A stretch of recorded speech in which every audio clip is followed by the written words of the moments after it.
आपका जो क्वेश्चन था वो था कॉन्स्टिपेशन और बर्पिंग अगर साथ साथ, ये दोनों साथ साथ मतलब इक्वल नहीं होती।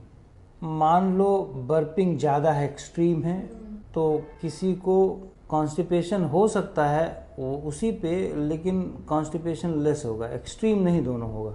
एक ही चीज़ एक्सट्रीम हमेशा होती है, दोनों एक्सट्रीम नहीं हो सकती। अगर किसी को कॉन्स्टिपेशन एक्सट्रीम है तो बर्पिंग लेस हो जाएगी, होगी लेकिन लेस होएगी, बहुत लेस होएगी। ज़्यादातर जितनी भी मेंटल एक्टिविटी वाले लोग होते हैं, खास करके वो जो बहुत एंग्सियस नेचर के होते हैं, उन्हीं में ये दोनों चीज़ें पाई जाती हैं। जो एंजाइटी वाले होते हैं, एंजाइटी वाले में दो लोग होते हैं, एक तो थॉट्स को होल्ड कर लेते, मतलब एक्सप्रेस नहीं करते।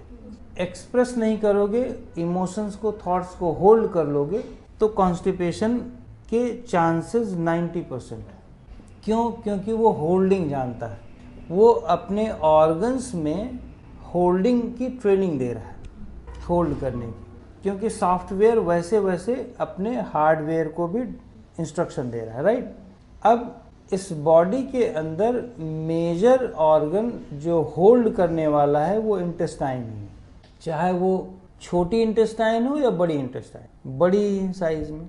तो उनको चीज़ों को होल्ड करना बहुत जल्दी आ जाता है, क्योंकि ऑलरेडी उनमें होल्डिंग कैपेसिटी एक लिमिट तक होती है, इंटेस्टाइन्स में और ब्लैडर में। अब लंग्स में चीज़ें ज़्यादा नहीं होल्ड होती, सांस ज़्यादा होल्ड नहीं होती, क्योंकि लंग्स का हर एक समय का 2-4 सेकेंड में इनहेलेशन और एक्सहेलेशन होता रहता है।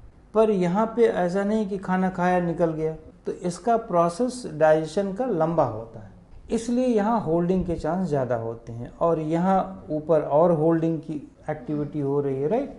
तो जब एंजाइटी में ऐसे लोग जो बहुत इमोशंस को होल्ड करते हैं, उनको इंटेस्टाइन से रिलेटेड, रेक्टम और एनएस से रिलेटेड प्रॉब्लम हो गई। ज़्यादा होल्ड करके इमोशंस को प्रकट नहीं कर पाते। और मान लो वो प्रकट कर भी रहे हैं, सपोज प्रकट कर भी रहे हैं, तो थोड़ा ही बहुत कर रहे हैं, पूरा फुल नहीं करते। कुछ लोग फुल करते भी हैं तो उसमें भी मैनिपुलेट कर देते हैं, सारी चीज़ चेंज कर देते हैं। अब जैसे हम हैं, सपोज, मैं होल्डिंग की बात नहीं कर रहा हूँ, मैं एग्जांपल दे रहा हूँ। जैसे मैं हूँ, अब मैं किसी का भी एग्जांपल दूंगा तो उसका नाम वगैरह थोड़ी नहीं रहता है, क्योंकि प्राइवेसी भी मेंटेन रखना है, सब कुछ मेंटेन रखते हुए हम एग्जांपल भी दे दें। हमें कोई टीवी के सामने एक्सपोजर तो करना नहीं कि भाई ये आ गए और इनको मैंने ठीक कर दिया। तो हमें एग्जाम्पल भी देना है, प्राइवेसी भी मेंटेन रखना है, तो नाम और उसकी जगह ये सब चेंज हो जाता है।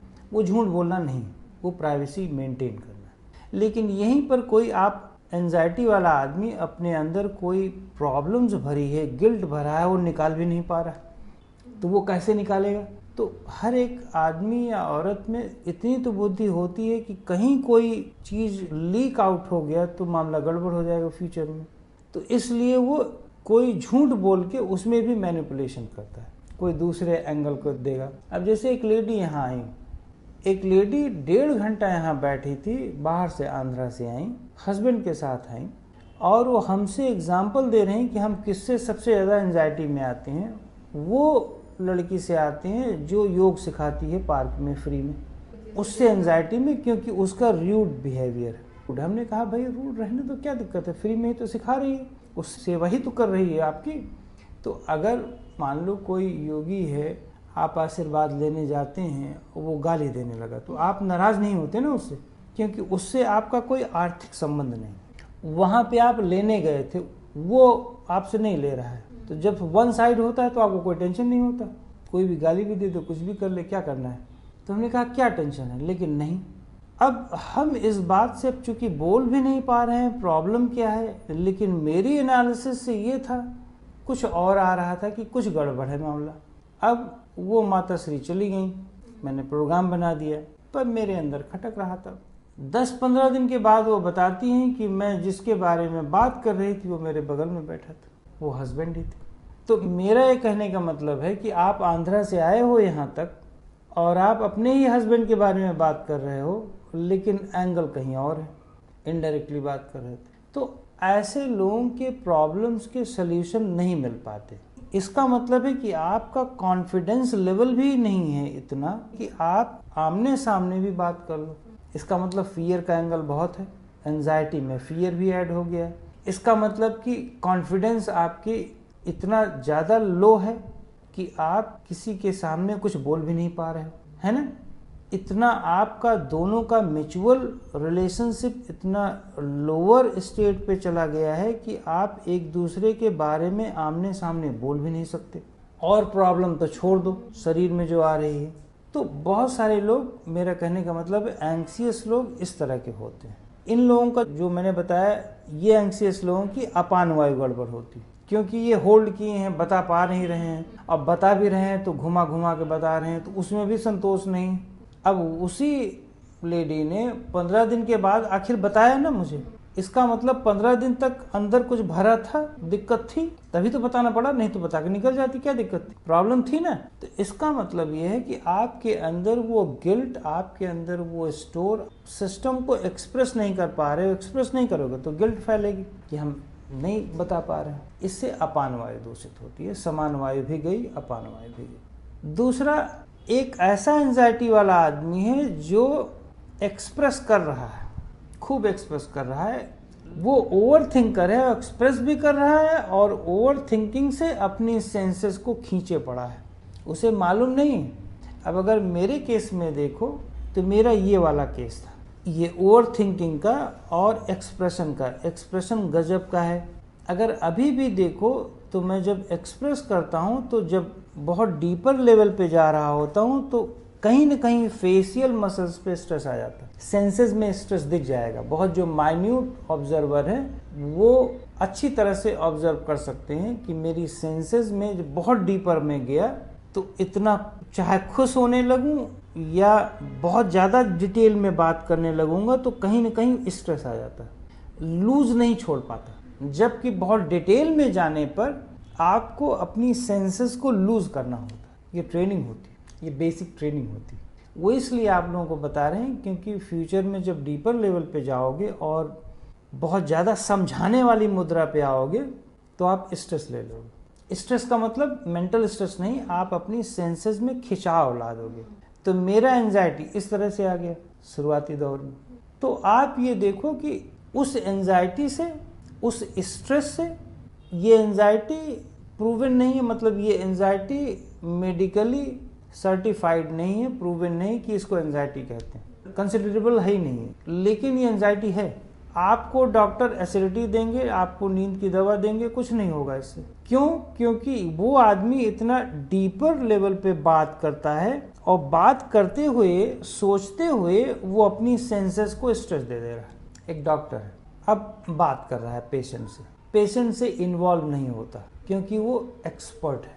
अगर कहीं अपना ही बच्चा एज ए पेशेंट आ जाए तो न्यूट्रल नहीं हो पाएगा, बिल्कुल नहीं हो सकता न्यूट्रल, वहाँ पे उसे एंजाइटी हो जाएगी।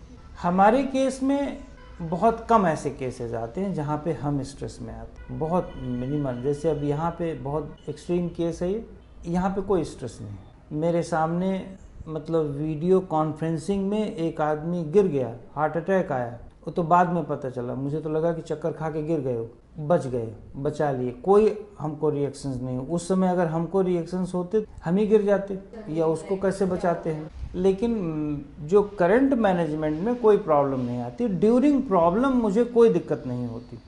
ड्यूरिंग समझाने में मेरी प्रॉब्लम है कि ड्यूरिंग जब बहुत समझाने वाले केसेस में आते हैं और बहुत डीपर लेवल पे जाते हैं तो फिर स्ट्रेस आता है। वो आप लोगों को नहीं चलेगा लेकिन हमको आता है, तो इसीलिए हम बार बार वाटर की इंटेक करते हैं, लूज कराते हैं, बार बार जबड़े को लूज कराते रहते हैं, आँखों को लूज कराते हैं। ये कन्वर्सेशन में पता नहीं चलता किसी, लेकिन ये आपको करना पड़ता है, ये करना ही पड़ेगा। बिना किए आप आगे बढ़ ही नहीं सकते, अपने ऑर्गन की स्ट्रेंथन नहीं कर सकते, ऑर्गन को ट्रेन नहीं कर सकते, क्योंकि माइंड जब भी बहुत डीपर लेवल पे जाता है पता नहीं कैसे शरीर को खींच ले, तनाव में दे, वो लूज करने की हमें ट्रेनिंग देनी पड़ी। और ऐसा नहीं है कि बेटा मैं इस समय 50 का हूँ तो मैंने सब कुछ जीत लिया। स्पिरिचुअलिटी में ट्रेनिंग एंड तक लाइफ के होती ही है, मृत्यु पर्यंत डेथ बेड पे भी आप एक्सपेरिमेंट कर रहे होते हो, आप अपनी प्रेजेंट लाइफ में एक्सपेरिमेंट कर रहे होते हो, करते करते इवन की जाते हैं, राइट। तो ये है। तो मेरे केस में अगर देखो तो मेरे में उदान वायु बढ़ी थी एक्सट्रीम, तो मेरी डकार का लेवल तो इतना हायर था कि अगल बगल रात में सुनते थे लोग तो कहते थे कौन सा जानवर आ गया, ये कौन सी आवाज आ रही। वो इसलिए क्योंकि एक्सट्रीम था मेरा थिंकिंग। काम किया तो ठीक हो गया ना, कंट्रोल हो गया, बिल्कुल ठीक हो गया है। एक चीज ध्यान दो, ये डिजीज नहीं है। 70-80% इवन की मोर देन 70-80% को डिजीज नहीं होती, डिस्कम्फर्ट होता है। वो अननेसेसरी अपने शरीर को खींचे खाचे रह रहा है, उसे मालूम नहीं कि वो खींचे है, और वो खींच करके बॉडी को कई वर्षों तक असंतुलन में रखा है, इम्बैलेंस में रखा है।